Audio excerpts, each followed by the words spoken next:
Eight grade अभ्यास पुस्तिका कक्षा 7 गणित।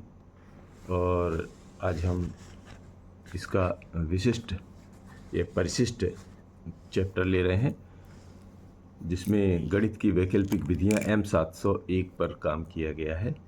तो इसमें पूरा पहले पढ़ लेना है आपको। भारतीय गणितज्ञ आर्यभट्ट के बारे में दिया है, और इसी तरह एक न्यूनयन पूर्वेण विधि दिया है, और इस तरह ये पूरा आप देख लीजिए। ये पेज नंबर 81 पर है, ठीक है। फिर इसके बाद आते हैं पेज नंबर 82 का, और इस पर यहीं से प्रश्न शुरू हो जा रहे हैं। तो शुरू करते हैं। प्रश्नों को पढ़कर दिए गए विकल्पों में से सही उत्तर चुनकर लिखिए एवं सामने दिए घेरे को भरिए।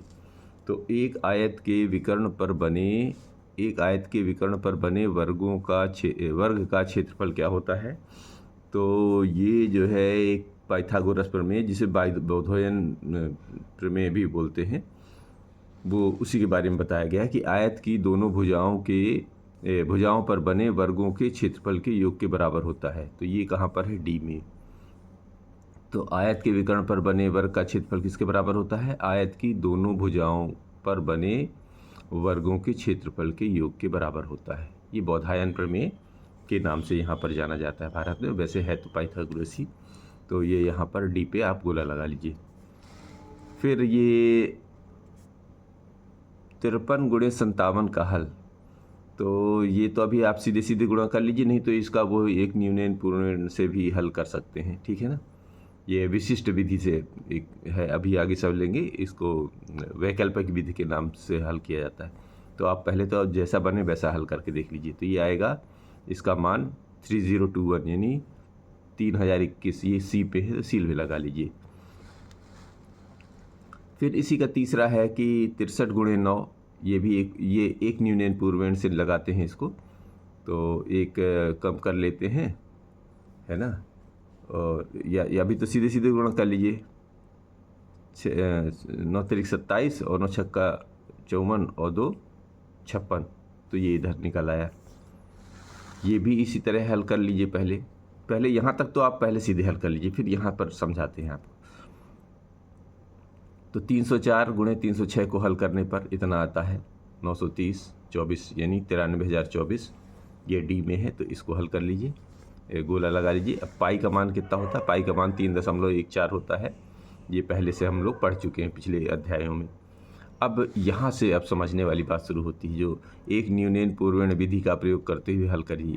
तो एक न्यूनयन पूर्वेण होता क्या है? ये जो इधर वाली बाएं तरफ संख्या होती है उसमें से एक कम कर लीजिए, फिर इस जो दाहिने तरफ जो ये अंक रहते हैं इसमें से इसको घटा दीजिए, तो जो आता है वो इधर आता है, ठीक है ना। तो ये इधर वाला अंक एज इट इज़ रख दिया जाता है, और इसमें से एक अंक जो भी इससे घटाने के बाद आता है वो यहाँ रख दिया जाता है। ये कहलाता है एक न्यूनयन पूर्वेण। जैसे 9 में से 8 गया, अब इसका एक कम, एक न्यूनयन माने एक कम, तो 2059 में से एक कम करेंगे तो 2058। अब 9 में से 8 गया 1, 9 में से 5 गया 4, 9 में से अब तो कोई शून्य है तो 9, और 9 में से 2 गया 7। तो 7,941। तो ये बाएं तरफ आया था, तो ये दाहिने तरफ आया था, तो दाहिने तरफ रख देना है। और जो ये घटाने के बाद जो संख्या आई थी वो यहाँ। अब अलग से भी गुणा करके देख लीजिए, इतना ही आएगा। ये कहलाता है एक न्यूनयन पूर्वेण विधि।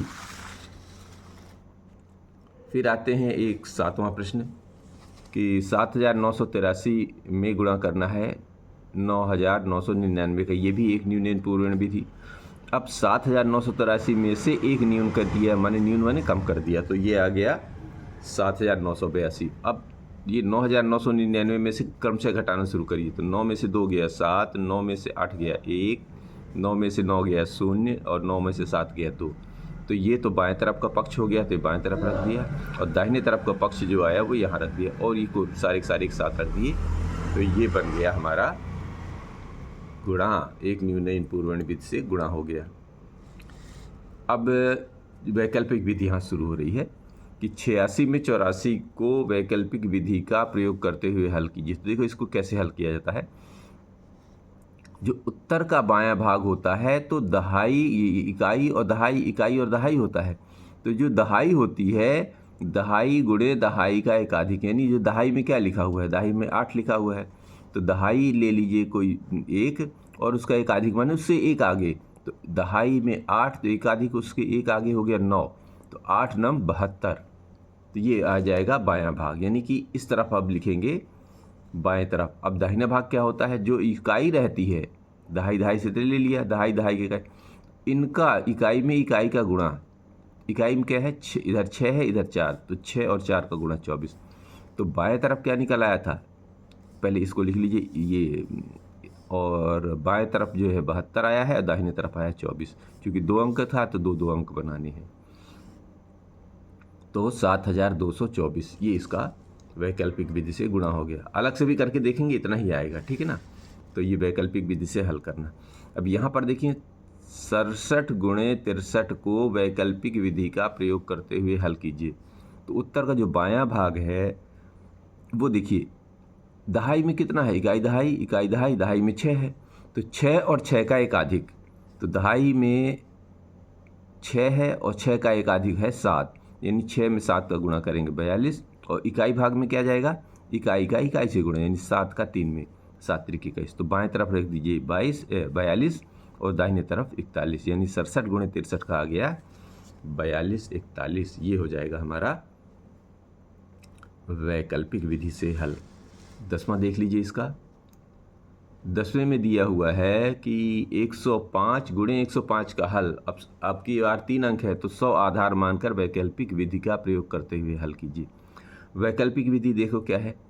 अब 105 में देखिए 100 से कितना अधिक है, इस 105 में ये 5 अधिक है, इधर भी 105 लिया है, ये भी 100 से कितना अधिक है, 5 अधिक है, यानी विचलन कहलाता है। विचलन यानी जो कितना कम है 100 से या कितना ज़्यादा है, तो यहाँ पर से ज़्यादा आया है, ठीक है।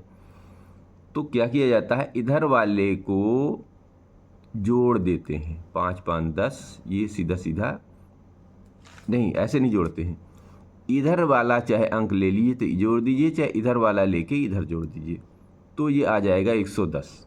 समझ में है। ये जो पक्ष का एक अंक और दूसरे पक्ष का विचलन जोड़ के इधर बाएं पक्ष बनाते हैं, और दाहिने पक्ष में पूरे का गुणा कर लेते हैं। तो 5 में 5 का गुणा आ गया 25, 2 अंक आ गए, और इधर वाले अंक को इधर वाले विचलन से जोड़ दिया तो 110 आ गया। बात क्लियर हो गई। तो 110 बाएं तरफ रख देना है और 25 दाहिने तरफ, इसका हल हो गया। अब देखिए 76 गुणे 99 को एक न्यूनयन पूर्वेण, एक न्यूनयन पूर्वेण मतलब जब भी अभी हल किया था, तो बाएं तरफ जो अंक है उसका एक न्यून, 76 का एक न्यून माने कम, 75 आ गया, और 99 तो वही है। अब 99 में से इस 75 को हटाइए, तो बाएं तरफ का तो अंक यही आ गया, और 9 में से 5 गया 4, 9 में से 7 गया 2, यानी 75 और इधर 24, तो यही इसका हल हो गया। अब 8 गुणे 999 को वैकल्पिक विधि द्वारा हल कीजिए। तो चलो जी वैकल्पिक विधि से हल करते हैं। ये रहा 8 और 999।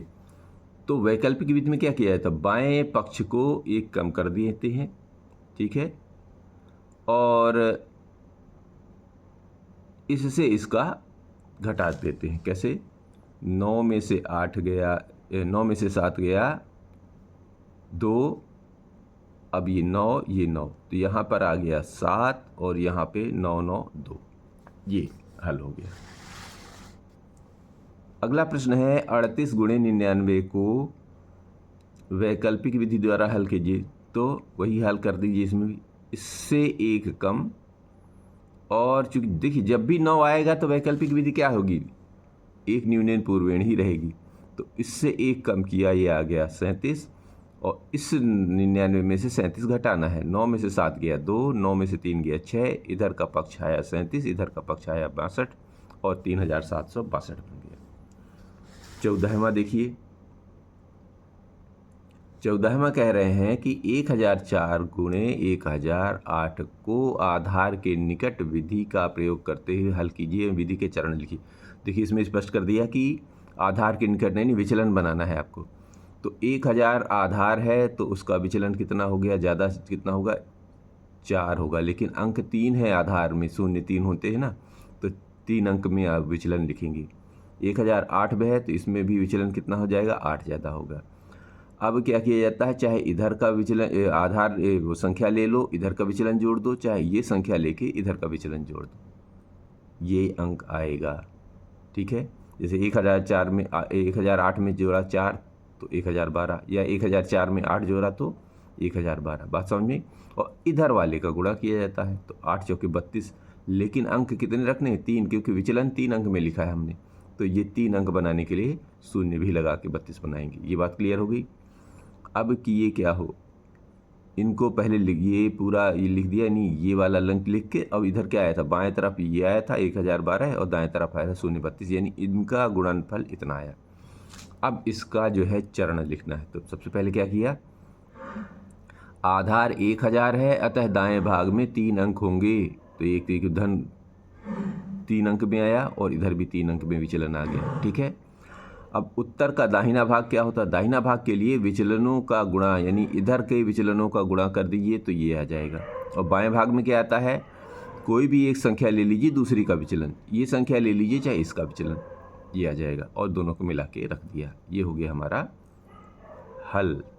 ठीक है, अब ये जो पाइथागोरस प्रमेय को, चित्र द्वारा पाइथागोरस प्रमेय को दर्शाइए। तो चित्र द्वारा पाइथागोरस प्रमेय को दर्शाने के लिए एक त्रिभुज बना लीजिए, समकोण त्रिभुज।